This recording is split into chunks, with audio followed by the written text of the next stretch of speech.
mamamayan tungo sa pamahalaan at sa mga kinauukulan na panawagan at hinaing upang ito'y malutas at masolusyonan. DZAR Action Line.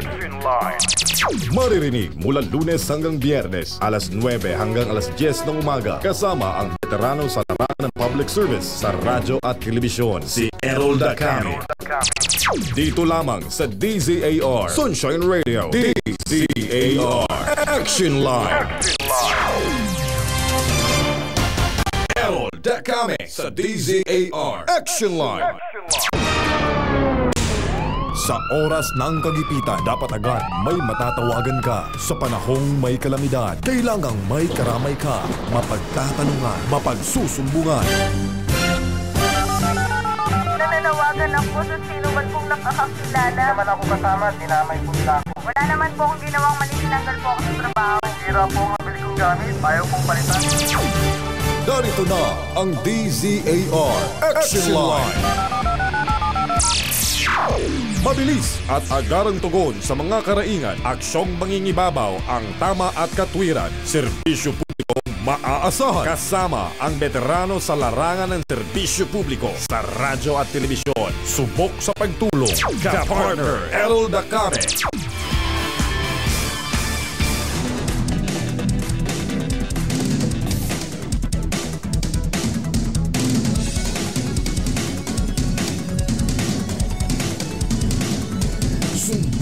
At aksyon sa DZAR Action Line. Hey, hey, hey, hey! Biyernes na mga kapartner! Opo, August 15, 2014. Just the same ang ating energy level mga kapatid at mga suki. Mga kapartner ay talagang lagpas ulo pa rin dapat sapagkat meron pa tayong weekend. Meron pa tayong Saturday and Sunday na hindi po naman natin pwedeng sa walang bahala dahil ganyan po talaga ang buhay. Mula Lunes hanggang Linggo ay hinaharap po natin yan. So just the same, kami po ay all systems go para sa ating public service agenda sa araw pong ito ng Friday. Opo, Friday na petsang napakahalaga. Mga misis, siguradong ang petsang ito ay hindi nyo nakakaligtaan sapagkat ngayon po ay today is payday. Today is payday. August 15, 2014. So sige, doon po sa mga may sasahurin mamaya po ng hapon by dyan po sa loob ng MRT trains, lagi pong may paalala, manatiling humawak po sa safety handrails at ingat po kayo sa mandurukot. Welcome po sa ating palatuntunang DZAR Action Line at ako na po ito ang inyong pong action man, si Errol Dacame. Marami po tayong haharaping public service efforts para sa araw pong ito.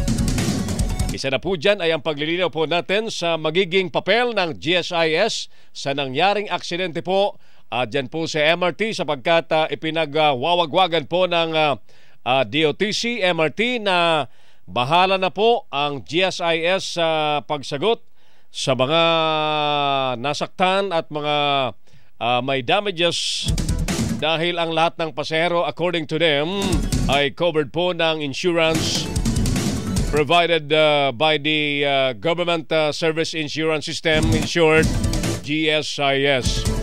At mamaya din ng contest sa ating palatuntunan pa rin.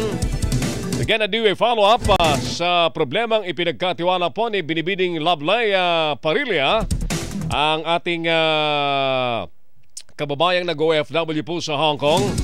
Oo, nasiningil ng lagpas-ulong placement fee. Na ipinagbabawal po ng batas na ipinatutupad po ng Philippine Overseas Employment Administration or POEA sapagkat maliwanag po sa patakaran na kapag ang trabahong papasukin ng ating mga kababayan saan mang dako ng mundo ay household help or domestic helper, yang trabaho pong yan ay maliwanag na sinasaad po ng batas na wala po dapat na placement fee.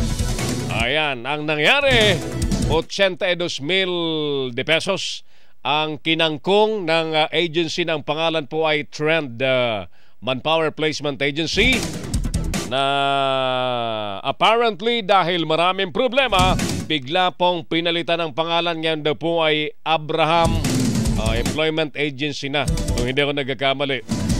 So kakausapin din po natin ang taga-PUA ulit sapagkat the other day they promised to take care of this concern.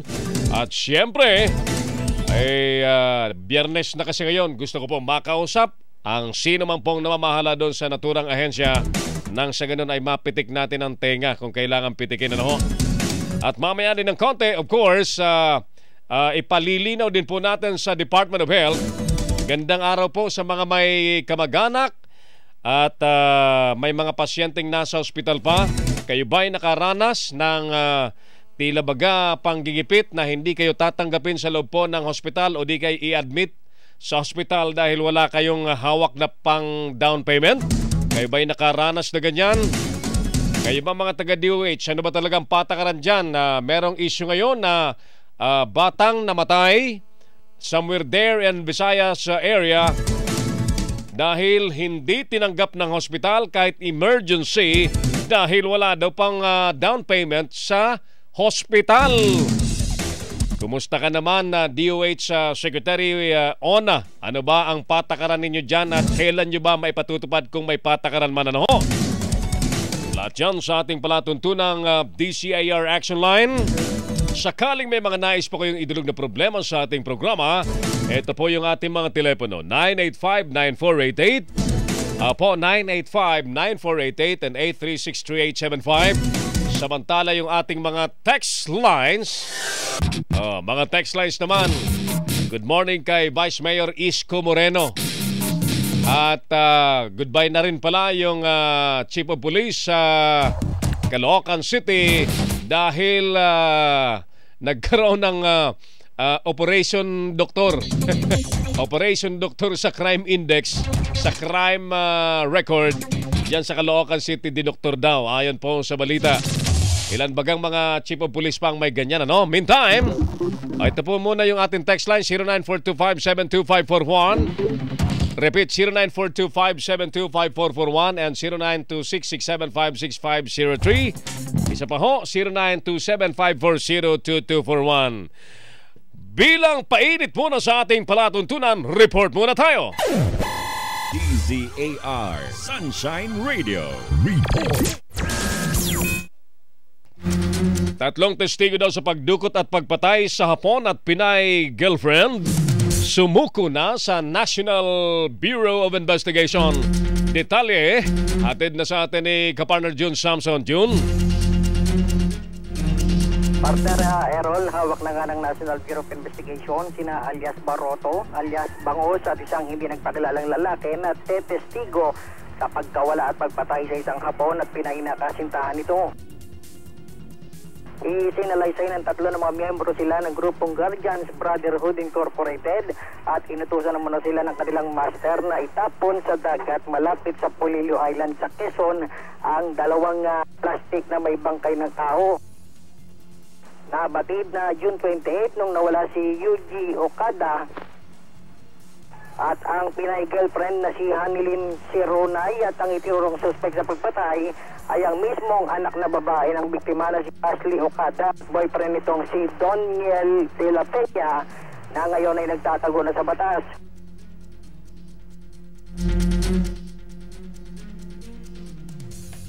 Yun. Yes, Errol, hanggang ngayon ay hindi pa rin nare-recover ang katawan ng mga biktima. Para sa Sunshine Radio, June Samson, kapartner mo sa balita at serbisyo. DZAR Sunshine Radio Report.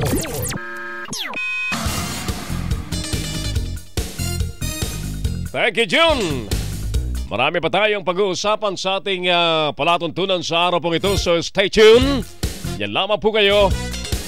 Sit back and relax. Sapagkat tayo po ay magpapatuloy ng ating serbisyo publiko, ang ating sinumpang tungkulin sa DCIR Action Line, serbisyo publikong maasahan, live dito po sa DCIR 1026 Sunshine Radio, Kami po'y matatagpuan sa third floor ng ACQ Tower. Dati pong Jacinta Building 1 along Santa Rita Street and along EDSA, Guadalupe Nuevo, Makati City, Philippines. Sumbong at aksyon sa DZAR Action Line. Sa ating pagbabalik, kausapin po natin ang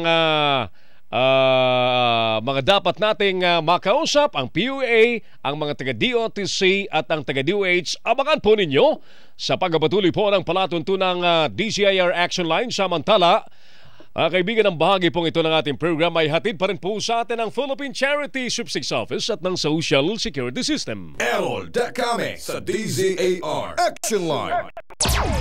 DZAR 1026 Sunshine Radio. Kapartner mo sa bandita at serbisyo. Huwag malulungkot, huwag mangangamba, sa mga pagsubok mayroon kang kasama. Isiyan sa puso ng bayan.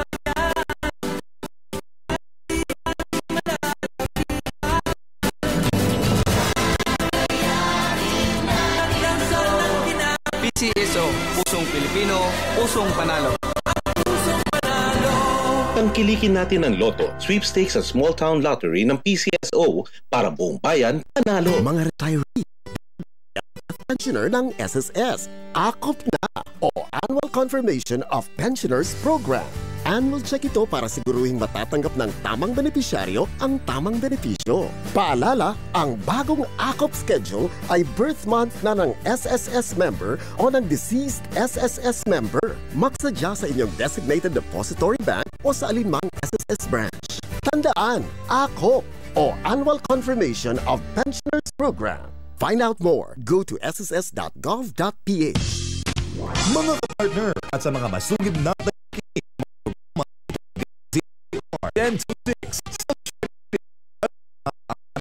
para sa inyo. Sunshine Trivia Promo. Abangan ang trivia question sa bawat programa. Ang katanungan ay patungkol sa issue o topiko ng program anchor. Mapapakinggan ang trivia question sa pambungad at panapos na bahagi ng programa. Maaari mong abangan ang lahat ng programa at sagutin ang lahat ng magkakaibang trivia questions. Subalit isang beses lang pwedeng sumagot sa trivia ng bawat programa sa pamamagitan ng tawag o text. Para sa gustong mag-text, itype ang inyong sagot kasama ang program host at programang pinapakinggan. Kalagyan rin ang inyong buong pangalan, edad at address at isend sa DZAR hotline number 0927-540-2241. Para naman sa gustong tumawag, i-dial lang ang telephone numbers 836-3875 at 985-9488. Ang gustong sagot ay ira-raffle sa huling bahagi ng programa. Sa mga hindi natawag, may tsansa pa kayong manalo sa gagawing weekly raffle promo tuwing Sabado. Iba't ibang papremyo ang naghihintay sa inyo mula sa mga sponsors. Kaya mga ka-partners, tutok na sa DZAR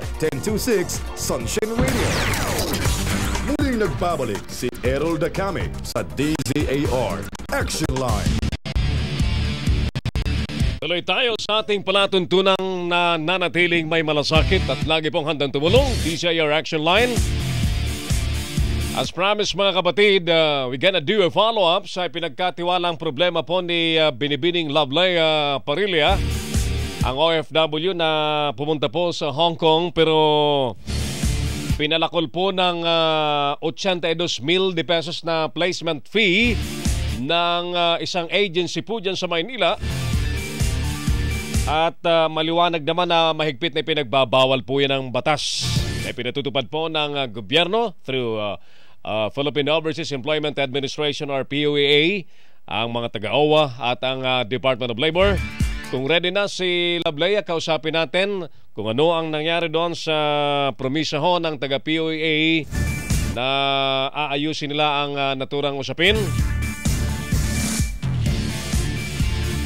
Meantime, inaanyayahan po namin kayo na subaybayan po ang lahat ng mga programa ng Sunshine Radio. Ito pong DZAR 1026, ano?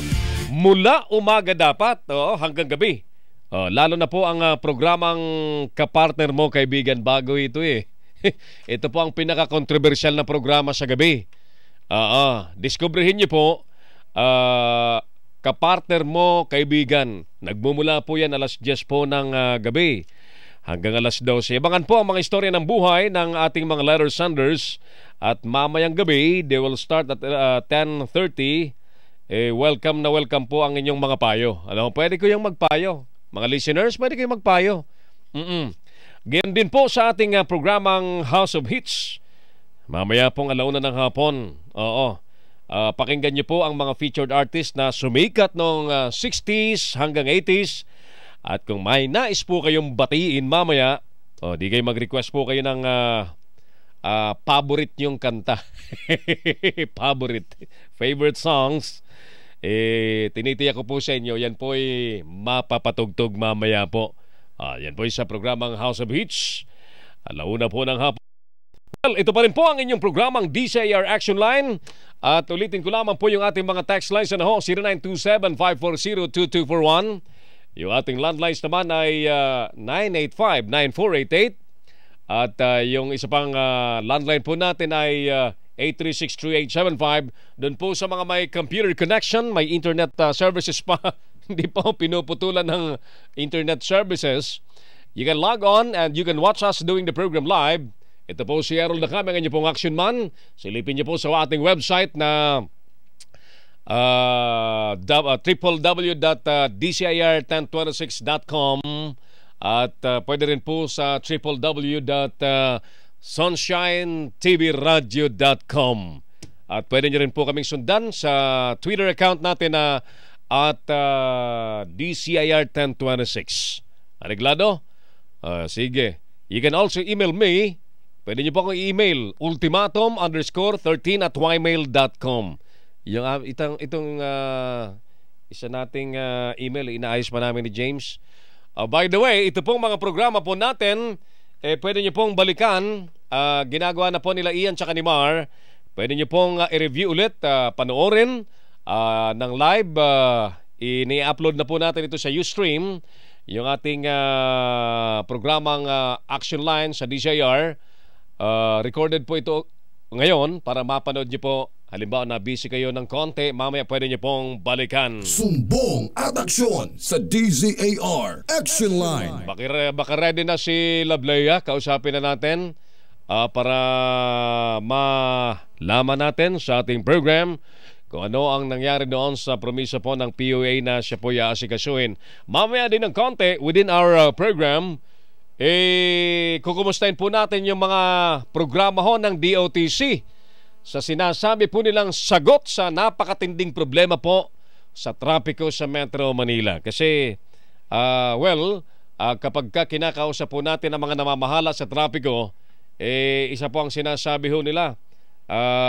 Kapag traffic management po ang pag-uusapan, ay hindi lamang po MMDA ang may kinalaman sa pagre-resolba.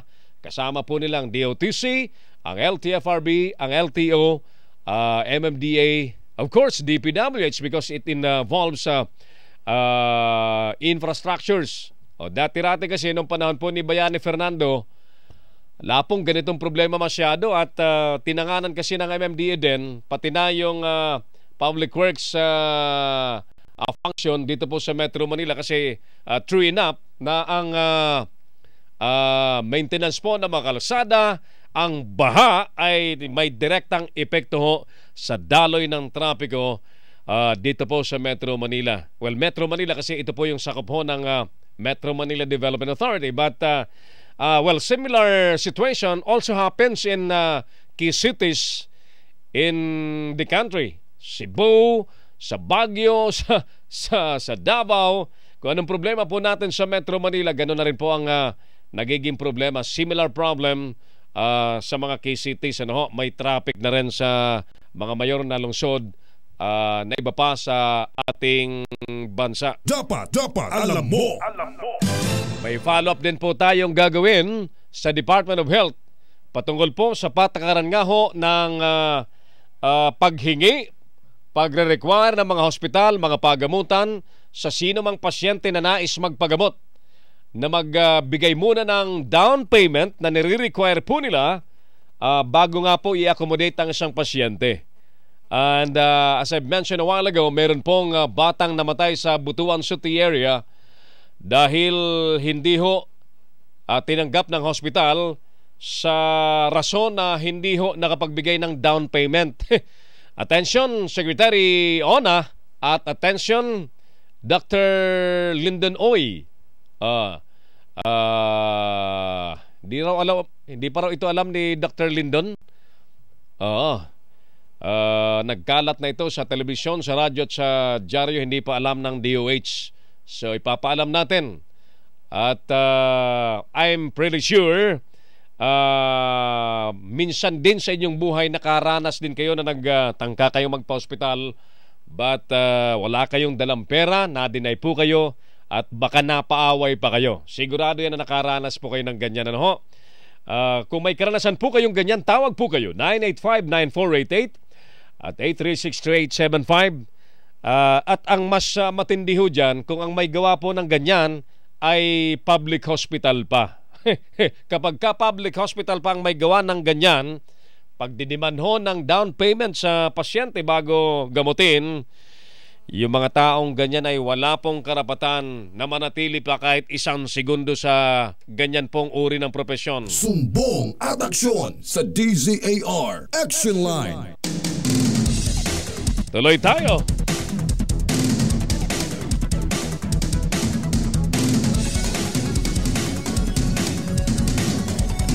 Sa mga nagtatanong, Sir Errol, kapartner Errol, safe pa ba na sumakay ngayon sa MRT? Ako po ay napilitan na namang umakyat din sa MRT despite the recent tragedy, dahil ang mga nandito talaga sa Metro Manila, including me, ay wala talagang ibang practical option to face the horrendous traffic problem in Metro Manila but through MRT, ano ho? Sa pamamagitan po ng MRT. Ako naman naniniwala pa rin sa sinasabi po ng mga taga-MRT dahil wala naman talagang choice ang mga pasaherong nagmamadali ay kundi sumakay po sa MRT. Maniwala pa rin sa sinasabi ng mga taga-MRT na okay pa rin sumakay sa MRT. May choice ba tayo? Parang wala Yung isang damatan sa kinausap po ng taga-television ano daw ang feeling nila kapag sumasakay sa MRT? All the way raw, nagro-rosaryo na lang nagro-rosaryo na makarating ng maayos sa istasyon na nais nilang patunguhan. Saglit lamang, may gagawin po tayong follow-up muna. Sumbong at aksyon sa DZAR Action Line. Nasa linya natin ulit si Mr. Joven, yung kausap po natin kahapon na yung kanyang pinsan si Eman Villanueva, no? Na inirefer po natin directly kay Mr. Cabrera, ang tagapagsalita po ng MRT. Kukumustahin natin, Kukumustahin natin kung ano na ang sagot, Ano na ang sitwasyon nila. Sir Joven, magandang araw po sa inyo. Pakilala na ako. Magandang araw rin po. Apo. Ako pala yun si Manuel Villanueva. Ay, Eman, ikaw na pala yan. Sige, Eman, kumusta ka na, Eman? Well, yun na sa lahat po, nagpapasalamat rin po ako sa DZAR dahil binigyan po ng linaw na mabayaran po lahat-lahat ng mga gastusin po namin sa hospital dito sa na sagot ng MRT lahat. Very good. Kumusta ka na, Eman, ngayon? Kumusta ang pakiramdam mo? Nasaan ka na ngayon? Bali, nandito na po ako sa Las Piñas. Okay naman po, kaso lang po meron pang nararamdaman konti. Oo. Anong result Anong result doon sa mga examinations na ginawa sa iyo? Nag-CT scan ka? Nag-X-ray? Was everything okay, Sir Eman? Bali po yung result ng CT scan, mamaya pang mga 12 kukunin. Aha. Apa. Tapos ngayon, nakalabas na po ako sa ng DZAR dahil tinulungan niya kami para makalabas sa hospital. Very good, Eman. So, tayo din ay nagpapasalamat sapagkat yung kausap nating taga-MRT ay tumugon at naging totoo sa kanilang pangako. Eman, ikaw ba'y sasakay pa rin si MRT? Kung baka sakay, parang hindi na yata. Oo. Pag napag-uusapan yung MRT, Eman, ano ang feeling mo? Parang natatakot na parang di na ako sakay ng MRT, baka doon na yung katapusan namin pag nakasakay pa kami. Aha. Balikan nga natin, Eman, yung nangyari nung isang araw dahil ikaw mismo ang nandun sa loob ng MRT. Ikaw nga ang magkwento, Eman. Base sa balita, tumigil daw yung tren na sinasakyan nyo sa Magallanes Station? Yes po. Bali, tumigil po sila ng 1 oras. Tapos, parang hindi pinababa yung lahat ng mga tao sa Magallanes. Tapos yung tinulak ng isang tren papuntang Pasay Avenue. Doon na po yung nangyari yung tragedya, nabangga na po yung MRT. Parang wala na sigurong preno yun, ewan ko. Gaano ba kabilis yung tingin mo, yung estimate mo, gaano kabilis yung tren na sinasakyan nyo bago sumalpok? Mabilis po kasi mas impact sa loob eh. Yung mga tao parang nalitaran na eh. Oo. So, bago sumalpok, Eman, anong nakikita mo sa loob? Maraming... Eman? Hello, Eman. Kausap po natin si Eman Villanueva, yung tinulungan po natin sa Pasay City General Hospital na makalabas at pinasagot natin ang buong buo sa MRT yung kanyang mga hospital bills at incurred expenses. Sumbong at aksyon sa DZAR Action Line. Babalikan natin mamaya ng konti si Eman, Balikan natin mamaya ng konti. Is he ready again to... balikan natin. Sige, balikan natin, mga kaibigan. Sa pagpatuloy po ng ating programa, abangan po ninyo kung ano magiging sagot din ng DOH, mamaya ng konti. Ang bahagi po ito ng ating program ay hatid pa rin po sa atin ng Philippine Charity Services Office at ng Social Security System. Errol Dakame sa DZAR Action Line. Huwag malulungkot, huwag mangangamba, sa mga pagsubok mayroon kang kasama. Isingin sa puso ng bayan, lagi nating malalapitan.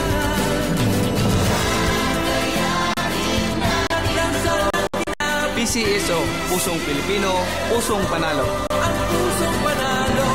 Tangkilikin natin ang Lotto, Sweepstakes at Small Town Lottery ng PCSO para buong bayan panalo. Mga retiree, disability at death pensioner ng SSS, akop na o Annual Confirmation of Pensioners Program. Annual check ito para siguruhing matatanggap ng tamang benepisyaryo ang tamang benepisyo. Paalala, ang bagong akop schedule ay birth month na ng SSS member o ng deceased SSS member. Magsadya sa inyong designated depository bank o sa alinmang SSS branch. Tandaan, akop o Annual Confirmation of Pensioners Program. Find out more. Go to sss.gov.ph.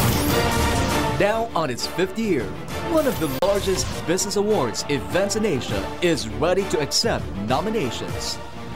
The biggest names who put the Philippines in the global platform, the highly anticipated Asia CEO Awards. Nominate your organizations or individual leaders who have made stellar contributions to the nation's economy. The categories are Executive Leadership Team of the Year, Top Employer of the Year, Global Filipino Executive of the Year, Expatriate Executive of the Year, Quality Company of the Year, Most Innovative Company of the Year, Young Leader of the Year, Green Company of the Year, CSR Company of the Year, Corporate Governance Company of the Year, Technology Company of the Year, and Hospitality Destination of the Year. To know more about the awards, you may visit asia-ceo-awards.org. Asia CEO Awards is presented by PLDT Alpha Enterprise, including major sponsors and international business elite. Nominations for Asia CEO Awards are ongoing, and nominations must be all in by September 29, 2014. Higit na pinalakas, higit na pinalawak, at higit na pinakikinggan. Sunshine Radio, kapartner mo sa balita at serbisyo. DZAR, ang alternatibong radyo. Iba sa iba, sa iba, sa iba. Muling nagbabalik si Errol Dakame sa DZAR Action Line. Gandang araw po sa mga taga Mitsubishi Motors Corporation. Yan po sa kasa sa Balintawak. Pagkamahal ng change oil nila. Iyan. 8,400.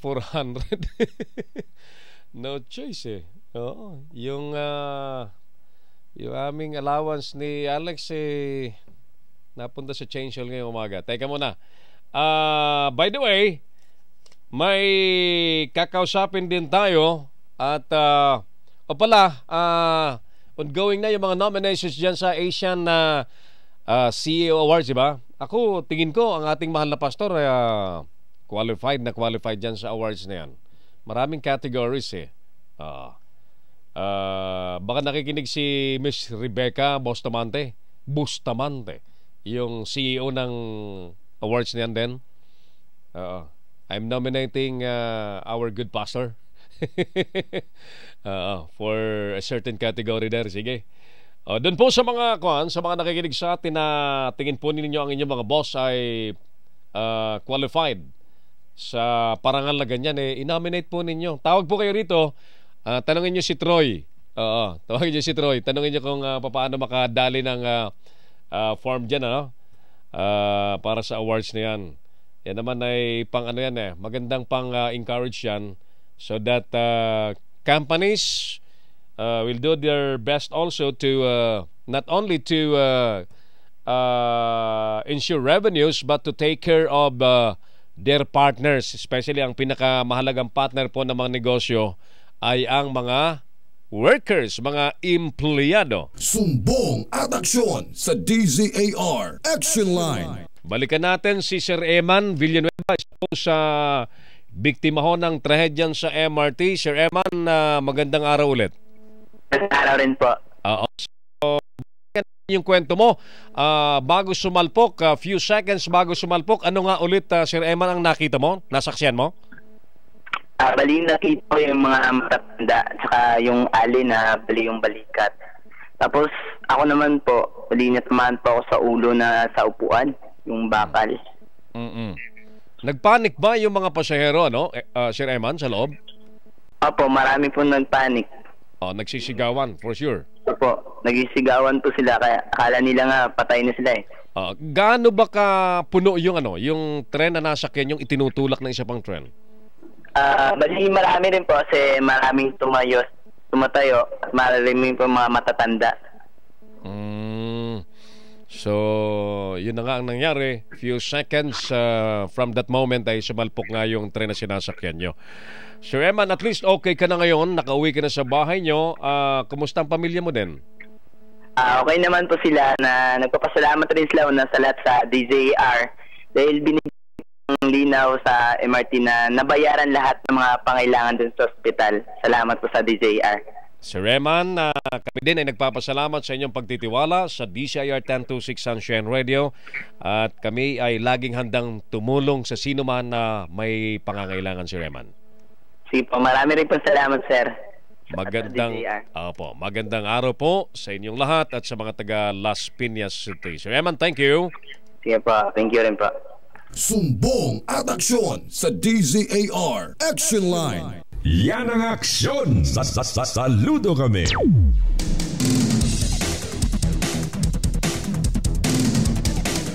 As you've heard, boses po yun, tinig ho yun ni Mr. Eman Villanueva ng Las Piñas City na isa po sa, natulungan natin na makauwi ng maayos nang wala pong poproblemahin sa ospital. Makarang siya po ay maitakbo sa ospital because he's amongst those mga pasahero po sa MRT ng maaksidente. Pero yung result po ng CT scan will be known only this lunchtime according to him, So papalo pa rin po natin, sana'y wala na po siyang diferensya sa katawan. Tuloy tayo. Mamaya bubusisiin din natin ng maigi yung integrated traffic terminal system na ipinabibiding na ngayon. Ipinabibiding na ngayon ng DOTC. Sabi po ng mga taga-DOTC, isa daw po yan sa magiging tugon at solusyon para ma-decongest ang Metro Manila sa grabing problema po sa traffic. Mamaya po yan ng konti. Meantime, nasa linya natin si Brother Shishir Bandari. Isa po sa mga nasa likod ng Children's Joy Foundation. Sila po ay nasa Ninoy Aquino Gym ngayon sapagkat there's gonna be a basketball clinic project organized daw po ng US Embassy at isa po sa mga kapartner dyan sa event, yung Children's Joy Foundation. Ang foundation po na inorganize po ng ating mahal na pastor na wala pong iba namang adhikain ay kundi mapangalagaan po ang kapakanan, the welfare of the destitutes and the poor children. Yun po yung Children's Joy Foundation. Brother Shishir, how are you there? Magandang umaga po. Magandang umaga sa partner Aaron, and the event is, has just started and the place is filled with excitement as the kids have begun playing basketball with the NBA players and WNBA players together with the Alaska Aces. Very good. I imagine it's a very exciting event right now. How many children will surely benefit and learn to play basketball rightly? The partner for this basketball clinic event organized by the U.S. Embassy and supported by the Alaska Philippines, and also part of the NBA Cares. We have 60 children from the different CGF shelters here in the Metro Manila and Quezon City. So namely, from Laguna we have 16 children, from Cavite 13, from Pampanga 10, Project 8 here in Quezon City 20, and also we have 2 kids which are the ambassadors from the Children's Day Foundation from Davao City, David and Angelique. I see. So David is there also pala, ha? Yes, exactly. Special guest for the event today. Very good, very good. So the basketball experts from Alaska team will be coaching the kids, and hopefully they will really learn the modern and the scientific playing of basketball. Brother Shishir, do you know how to play basketball, by the way? Yeah, I do play sometimes on the court, off the court, also in computer. I've seen a lot of videos of Pastor doing 3 points. Yes, exactly. He goes over 23 points per game. It's amazing. Amazing, really amazing. So, is that a whole day affair, Brother Shishir? This affair started 8 o'clock in the morning. It will go up to 12 o'clock. And this is highlighted by the NBA legend Derek Alston and WNBA legend Alison Fisher. And these 2 NBA players and WNBA players have come here for the first time, and they're so excited, so happy. And they make sure that Alison was telling me that she will make sure she will come back next time to teach basketball to these little kids here in the Philippines. That's good. But I'm so curious. CJF kasi is known to just providing food, clothing, teaching good values. But now it seems CJF is getting active in sports programs. So the CJF in Cavite, how are you invited there? How did you get involved in that activity? Actually, it's part of the vision of the founding president, Dr. Beloved Pastor, to help kids grow up in an environment where they will get chance to learn many skills as they grow up. As we know, as everybody knows, that the foundation is very famous for the musical instrument presentation, dance, and this time, as part of their growth and skills development, and Pastor is now getting more facilities for the children, involving them in sports activities. And this time, this has been an amazing thing because U.S. Embassy invited the Children's Day Foundation, exclusive for Children's Day Foundation only. I see. For this event. So, this is really amazing. The kids, last night I was talking to them, I said, it's already 11 o'clock. Hey, kids, go back to sleep. I said, no, we are excited. We're waiting for the dawn to arrive, so we'll go to the basketball clinic. So, it's amazing. Teka, si David ba, Brother Shishir, marunong din maglaro ng basketball? Oh, marunong yan. He's running on the court from end to end, playing with the kids, Oh, this is really amazing to see. So sige, ang maganda dyan, after playing basketball, they will drink Alaska milk. Yes, actually, the Alaska players here are healthy and probably they'll be more empowered if they drink the Alaska milk. Part of commercial. Oo nga, oo. So, sige, aside from it, Brother Shishir, ano pa nga yung iba pang mga activities natin sa Children's Joy Foundation? Children's Joy Foundation, main activity, main vision, main purpose is, as our beloved pastor has said, to feed, clothe, and shelter and send 3 million children all over the Philippines. So we are trying to reach the children all over the country, and now much more even in Indonesia, in Malaysia, in Nepal, in Pakistan, and also African countries. So we try to uplift the lives of children, providing them basic needs, and especially here in the Children's Day Foundation, they grow like they have more facilities than they could receive in their families. Ayun, no. It's part of the reaching the children all over the Philippines, and not only feeding, but we have other activities like now we are involved in the sports, basketball clinics and other things, music, and a lot of things have been going for the children. Palagay ko sa kakadikit mo sa mga bata, Brother Shishir, mas babata ka lalo. I believe so. Thank you. Brother Shishir, good luck at enjoy your event there sa Ninoy Aquino Stadium ba kayo? Oo. Yes po, yes po. So good luck sa inyo. Thank you so much. Thank you very much for the DCAR, all the staff, and of course to our beloved pastor, the founder president of Children's Day Foundation, and all those who are listening this radio station. We would like to let know everybody that even in our small ways we can make a difference in the lives of millions of children all over the Philippines. And from all of us here in the Children's Day Foundation, together with our director, Mr. Rosemary Dimagnaong, and all the staff and all the social workers, thank you very much, sir, and have a nice day. Have a good day. Thank you. Likewise. Sumbong at aksyon sa DZAR Action Line. Problema mo, i-text mo. Problema mo, sagot ko. Tuloy tayo, tinig po yun ni Brother Shishir Bandari, isa po sa mga potent men natin na active po sa Children's Joy Foundation. Si David pala nandun, ano? Sa event. Dalhin mo nga, Brother Shishir dito sa studio si David. Nang makahuntahan natin kahit sa Monday. At tuloy tayo, by the way, sige, tayo po'y magpapatuloy at sa ating pagmumulik, sana'y makausap na po natin ang mga taga-DOH, ang mga taga-DOTC, patungkol po sa mga nabanggit ko kaninang concerns pa rin na dapat nating maliwanagan po sa publiko. Samantala, ang oras po natin ay bahagi pa rin po sa ating palatuntunan. Ito ay hatid pa rin po sa atin ng Philippine Charity Statistics Office at ng Social Security System.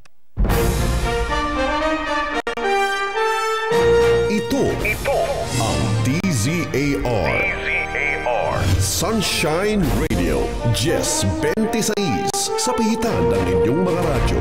Kapartner mo sa balita at serbisyo. Huwag malulungkot, huwag mangangamba, sa mga pagsubok mayroon kang kasama. PCSO, puso ng bayan, lagi nating malalapitan. Hanggang saan ang kinabig? PCSO, pusong Pilipino, pusong panalo. Ang pusong panalo. Tangkilikin natin ang Lotto, Sweepstakes at Small Town Lottery ng PCSO para buong bayan panalo. Mga retiree, disability at death pensioner ng SSS, AKOP na o Annual Confirmation of Pensioners Program. Annual check ito para siguruhing matatanggap ng tamang benepisyaryo ang tamang benepisyo. Paalala, ang bagong AKOP schedule ay birth month na ng SSS member o ng deceased SSS member. Magsadya sa inyong designated depository bank o sa alinmang SSS branch. Tandaan, AKOP o Annual Confirmation of Pensioners Program. Find out more. Go to sss.gov.ph. Kapartner, negosyo ba ang hanap mo? Yung big time na kita? pero kapital na swak sa bulsa? Kung yes ang sagot mo, abay ano pa ang hinihintay mo? Dito ka na sa Telepreneur Corporation. TPC, negosyong abot kaya. Tulad ni Jeffrey na isang estudyante, pambaon niya dito sa TPC Business kinukuha. Si Jimmy na isang jeepney driver, 8 months lang, nagmamaneho na ng sarili niyang kotse.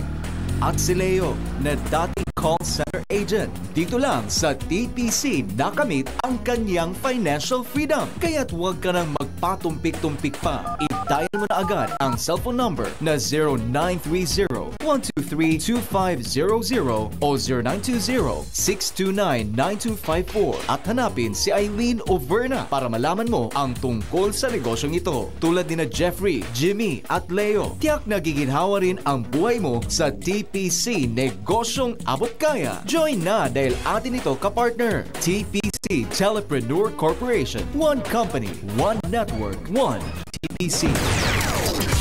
Muling nagbabalik si Errol Dacame sa DZAR Action Line. Lalo na po ngayon na pabago-bago ang panahon, ano ho? Kahapon, pagkainit-init, tapos bigla bumagsak po yung ulan. Mismo yung singaw pa lamang ng simento at lupa, madalas di ba yung sinasabi ng mga damatans na magiging kayo dyan at magkakasakit kayo. Teka muna, nasa linya na po natin si Dr. Lyndon Lisoy, ang opisyal na tagapagsalita po ng Department of Health. Dr. Lyndon, sir, welcome po sa program. Si Errol Dacame po ito sa DCIR Action Line, sir. Apo, sir. Magandang umaga po sa inyo sa ating mga tagapagkinig. Apo, we called you up to really clarify on the policy of asking down payment para po sa mga pasyente bago ho i-admit ho sa ospital, lalo po pag emergency, sir. Ano po ba talagang patakaran dyan ng DOH? Well, talaga po nga natin siya, bawal po yan na magre-request o require, ng down payment bago i-address yung concern ng pasyente. So, bawal po yan. And regarding this issue na to, yung sa Butuan, ina-addressan po ng aming regional office ito. Nakipag-coordinate sila sa hinahanap nila pala yung pamilya kasi July pa po yata nangyari ito. Plus yung sa hospital din, of course, para sa due process kung ano talaga nangyari para matignan kung ano yung mga pwedeng gawin.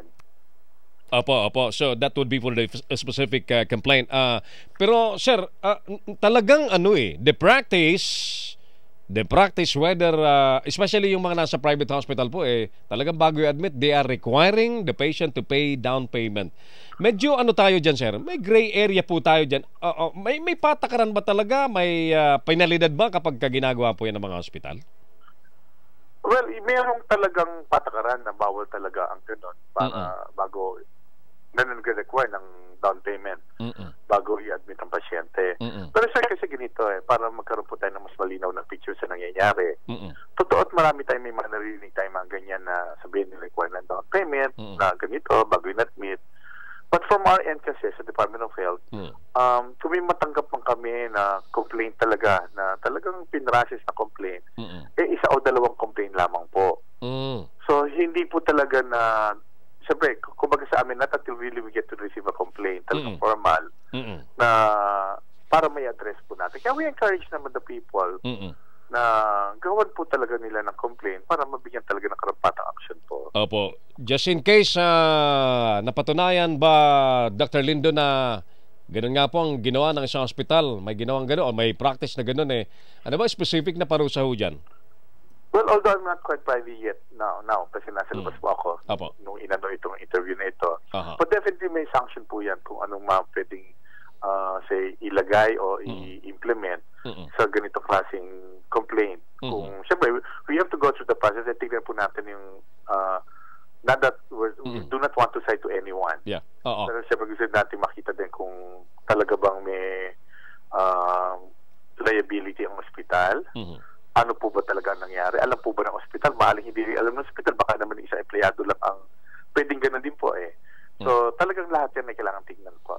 Sige po. At ang pinaka-importante dito, Dr. Linden, yung education part kasi na may pabatid po natin sa mga listeners.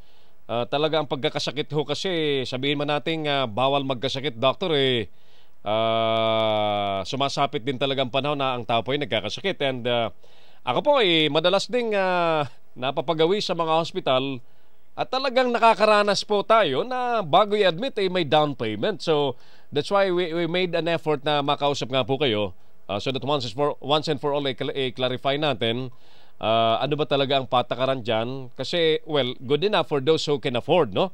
What if those indigent patients na kailangan gamutin pero wala pong bit-bit na iaabot po sa hospital as down payment, Doctor? So, ganito siguro tayo ang pwedeng anggulong yan. Sabi nga natin, wala naman talagang na kailangan mag-down payment bago admitin. So, hindi po dapat nire-require yun. Pangalawa, kung may nakaranasan po tayong ganito, siguro makipag-ugnayan po kaagad or mag-file po ng complaint para mabigyan po ng aksyon at matutukan. Ikatlo, sabi nyo nga po, well, buti na buti. Actually, kahit may kaya po, may pagkakataon na pag-emergency.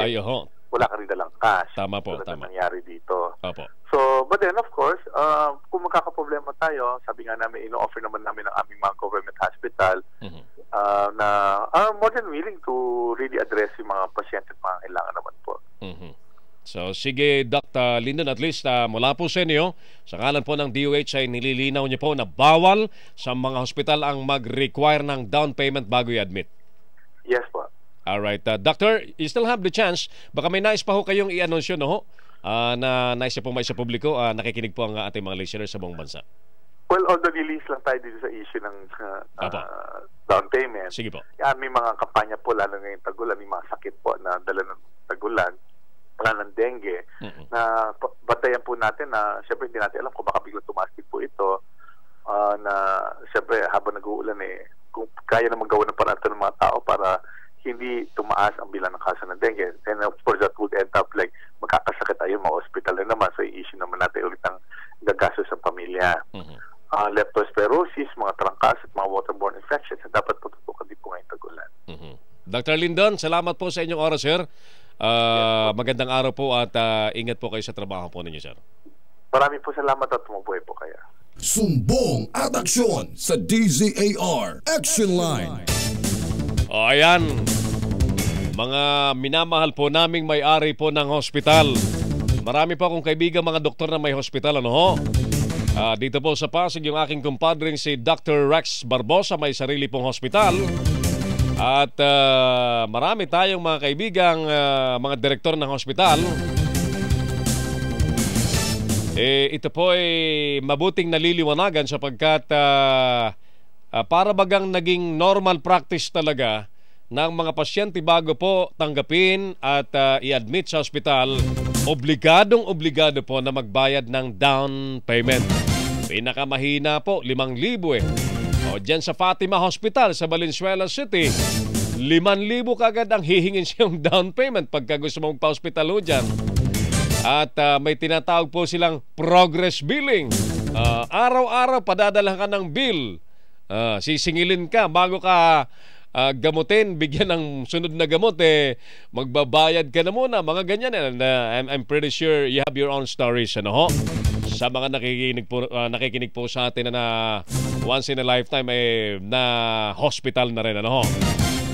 Ulitin natin, nililiwanag po ng Department of Health para po sa mga nakikinig ngayon. Una po, para po sa mga kababayan natin na hindi po maiwasang na hospital, narinig po ninyo, bawal ang iobliga po kayo na magbigay ng down payment bago i-admit. Higit sa lahat sa mga may-ari po ng hospital, mga managers, administrator, director po ng hospital. Sabi po ng DOH, ha? Sabi po ng DOH. Baka wag lang kayo magpiloso po, baka sabihin ninyo, doon kayo magpagamot sa DOH.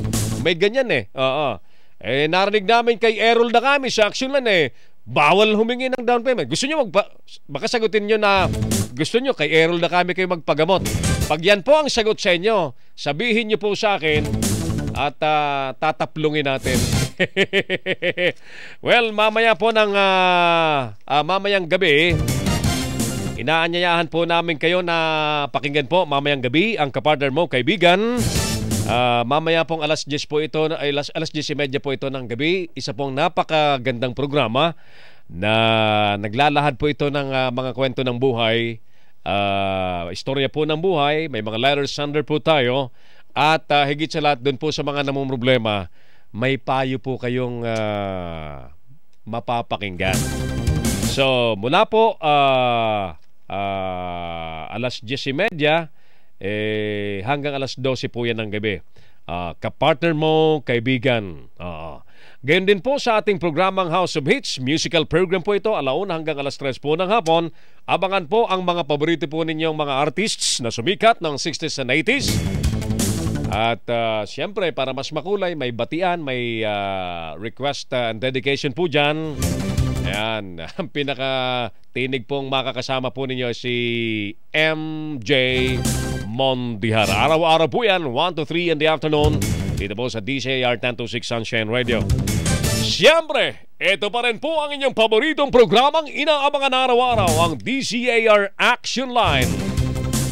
Babalikan ko po kayo sa Monday.